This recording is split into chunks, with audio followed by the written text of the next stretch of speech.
Arbitrage maritime. Pour l'armateur, la limitation de responsabilité ne peut être dépassée sauf en cas de faute inexcusable ou déclaration de valeur. Cette limitation est traditionnellement présentée comme la clé de voûte du droit maritime.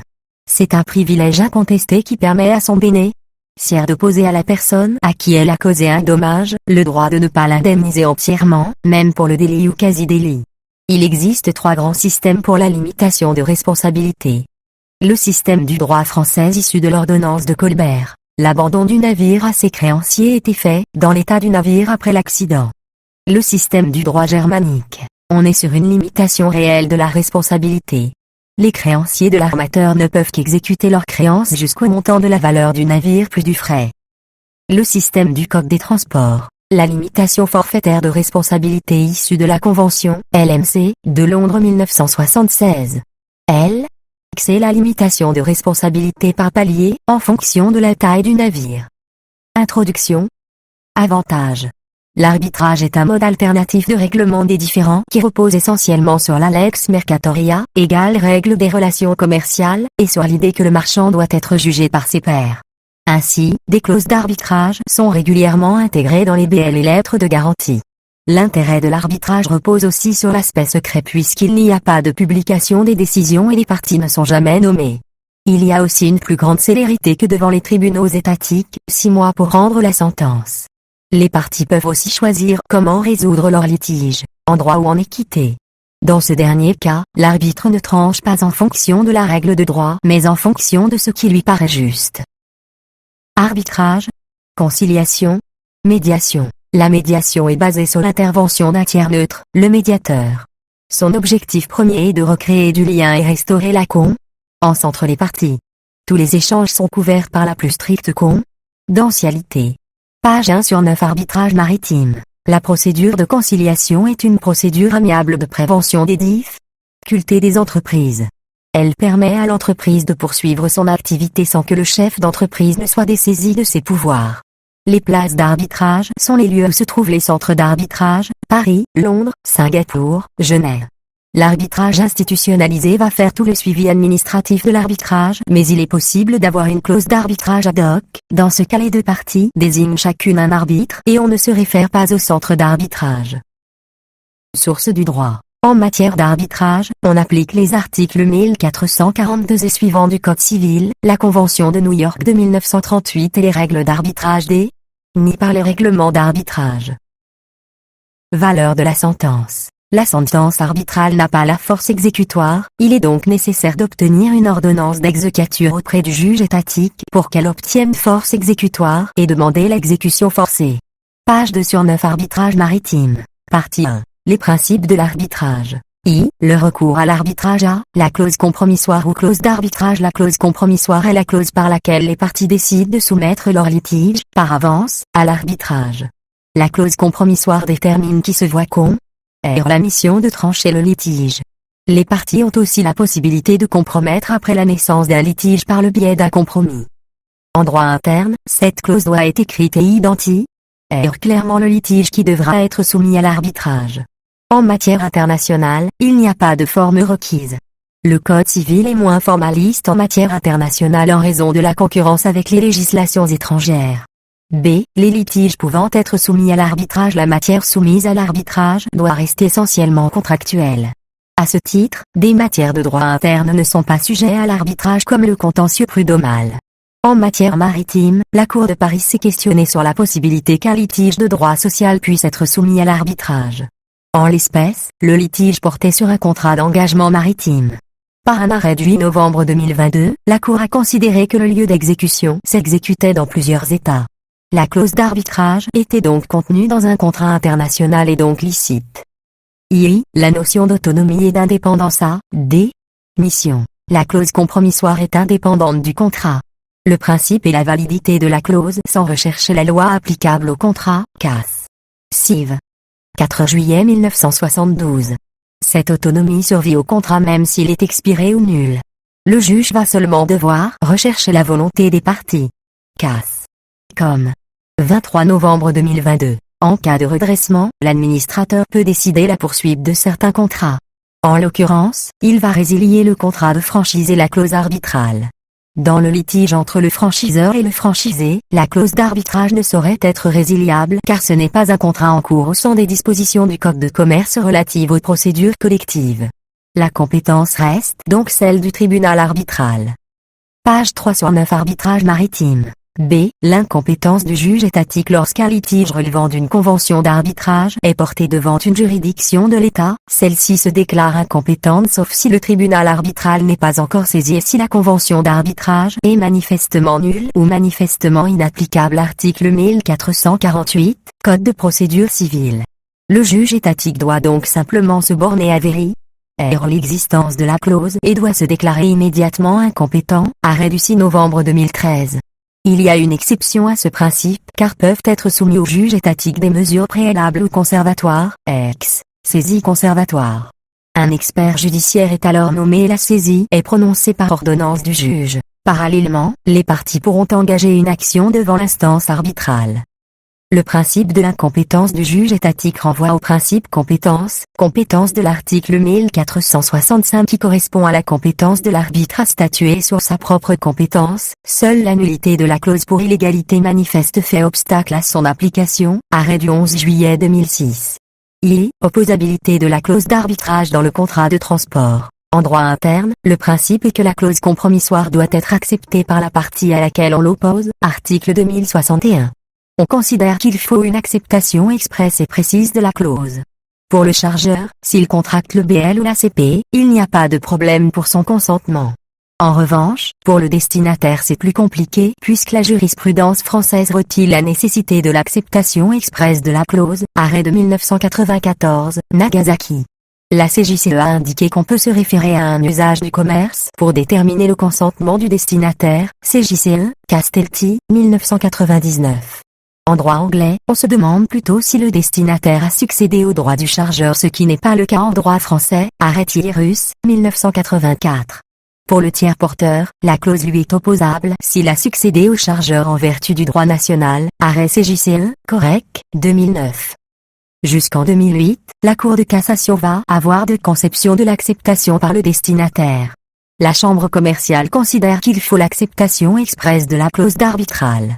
La Chambre civile reste sur la jurisprudence Castelti. On peut se référer à un usage pour apprécier le consentement à la clause. Bonastar, 2001. Page 4 sur 9. Arbitrage maritime. Finalement, par deux arrêts du 16 décembre 2008, les deux chambres commerciales et civiles retiennent sous application de Bruxelles II, la notion d'usage comme étant le critère qui permet de voir si oui ou non la clause compromissoire est valide. Pour les litiges extra-européens, la Chambre commerciale maintient l'exigence civiliste traditionnelle de l'acceptation expresse du destinataire. Arrêt 14 décembre 2022. Pour le commissionnaire, la clause ne lui est pas opposable car il n'est pas partie au contrat de transport. Il est en de même si la clause est insérée à la CP à laquelle le chargeur serait étranger, CA, qu'en 15 décembre 2022. Hypothèse de la clause compromissoire dans les lettres de garantie PRI. Un assureur PRI émet une lettre de garantie qui fait référence à un arbitrage et ne pas dans l'OBL ou la CP. La validité de la clause va dépendre de la volonté des parties. Novation ou mauvaise rédaction. La Cour de cassation par un arrêt du 13 novembre 2002 considère qu'entre un BL contenant une clause attributive de compétence en faveur du tribunal de Paris et une lettre de garantie avec une clause d'arbitrage, la clause applicable à l'égard du transporteur est celle du BL. La lettre de garantie émise par un PI n'est opposable que si le tiers l'a acceptée. Si la lettre que le club contracte est faite pour le compte de l'armateur, la novation opère.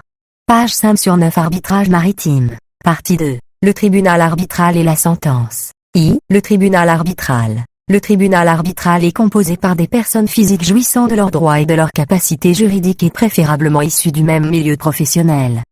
Le nombre d'arbitres est impair. Soit un arbitre unique, soit plusieurs arbitres. C'est une exigence du droit interne suivie en droit international. Si les parties passent par une chambre arbitrale, Chambre arbitrale de Paris, c'est elle qui désigne les arbitres. Si on ne passe pas par une chambre arbitrale, ce sont les parties qui choisissent les arbitres. Les difficultés dans la constitution du tribunal arbitral peuvent porter sur la nomination de l'arbitre ou sa révocation. L'arbitre. La clause d'arbitrage précise comment le nommer et si elle fait référence à un centre d'arbitrage généralement aussi conforme. Si elle est laissée à la volonté des parties, la nomination de l'arbitre est libre. Le président du tribunal arbitral est nommé par la chambre arbitrale ou par les deux autres arbitres, sauf en matière d'arbitrage au second degré. Normalement l'arbitrage n'est pas soumis à appel, mais la chambre arbitrale maritime de Paris offre la possibilité d'un second degré de l'affaire, ce n'est pas un appel au sens propre du terme. Dans les seconds degrés les arbitres sont nommés par la chambre. Cette nomination par la chambre peut également intervenir si une des parties est défaillante, ex, ne paye pas la consignation en tant que demandeur. Les difficultés sont réglées par la personne qui est en charge d'organiser l'arbitrage. S'il n'y a pas de personne en charge de l'arbitrage, on peut se retourner vers le juge d'appui. Il n'y a pas d'appel au juge d'appui s'il y a une institution d'arbitrage qui peut s'en charger et qui fera l'office de juge d'appui. Le juge d'appui compétent est le président du tribunal judiciaire, article 1459 Code civil. Toutefois, si la convention d'arbitrage le prévoit expressément, c'est le président du tribunal de commerce. Le juge territorialement compétent est celui désigné par la convention d'arbitrage ou, à défaut, celui dans le ressort duquel le siège du tribunal arbitral a été fixé. En l'absence de toute stipulation de la convention d'arbitrage, le juge territorialement compétent est celui du lieu où demeure le défendeur ou si le défendeur ne demeure pas en France, du lieu où demeure le demandeur. Page 6 sur 9 Arbitrage maritime. Il y a une obligation qui est faite à l'arbitre de révéler toute circonstance susceptible d'affecter son indépendance ou impartialité. À défaut, il est possible d'engager la responsabilité de l'arbitre, d'envisager sa récusation ou la remise en cause de la sentence arbitrale. Concernant la révocation, il faut le consentement unanime des parties, mais là aussi c'est le juge d'appui qui tranche. B. Le début du tribunal arbitral. Il est constitué dès lors que les arbitres acceptent leur mission. Le tribunal est alors saisi du litige. La saisine du tribunal arbitral est accomplie par la partie la plus diligente ou les deux parties suivant de la convention d'arbitrage ou encore selon les règles de l'instance d'arbitrage à laquelle il est renvoyé. Le tribunal arbitral a normalement 6 mois pour statuer. Le tribunal peut ordonner les mesures conservatoires. L'égalité entre les parties et le contradictoire doivent absolument être respectés. Le tribunal arbitral doit aussi tenir compte des usages du commerce. La sentence. Les sentences sont rendues à la majorité.